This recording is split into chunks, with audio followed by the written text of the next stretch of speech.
প্রিয় দর্শক, আসসালামু আলাইকুম। দর্শক, আপনাদের প্রীতীয় শুভেচ্ছা জানিয়ে শুরু করছি আমাদের আজকের প্রতিবেদন। তো দর্শক, আজকে আমরা এক অসহায় মেয়ের গল্প তুলে ধরব, যার নাম হচ্ছে আশা। আশার বিয়ে শাদী হয়নি, আশা থাকে খালার কাছে।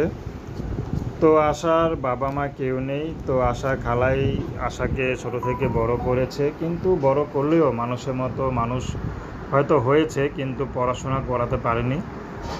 তো আশা ব্যক্তিগতভাবেই নিজের জীবনটাকে সুন্দর করতে চায়, কারণ আশা খুব কষ্টে থাকে। তার খালা তাকে দিয়ে ঘরের যত কাজ আছে সব কিছু করায়, কিন্তু ঠিকমতো খাবার দাবার দেয় না। কিন্তু আশা যে সেখান থেকে চলে যাবে সেই অবস্থাও নেই, কারণ আশা দিন দুনিয়ায় কিছুই চেনে না।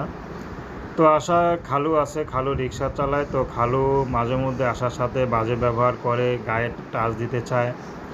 তো আশা বোঝে, আশা এখন বড় হয়েছে, বুঝতে শিখেছে। তো আশা যতটা পারে এড়িয়ে চলে। তো আশা এখন ইউটিউব এসেছে, যদি ভালো একটা মানুষ পায় তাহলে বিয়ে শাদী করবে, সে যেমনই হোক। সে বিবাহিত হলো, রাজি আছে যদি আয়শাকে এই মুহূর্তে নিয়ে যায়। তার বয়স বেশি হলো, আশা চলে যেতে রাজি আছে। আয়শা আর এখানে থাকতে চাচ্ছে না। তো দর্শক, এ ছিল আশার জীবনের সংক্ষিপ্ত জীবন কাহিনী। তো প্রেম, ভালোবাসা, সাহায্য, সহযোগিতা, বিয়ে শাদী করা একান্ত আপনাদের ব্যক্তিগত ব্যাপার। তো আসুন আমরা 5 ওয়াক্ত নামাজ পড়ি, সর্বদা দেশের সেবা করি। আসসালামু আলাইকুম রহমতুল্লাহি ওয়া বারাকাতুহু।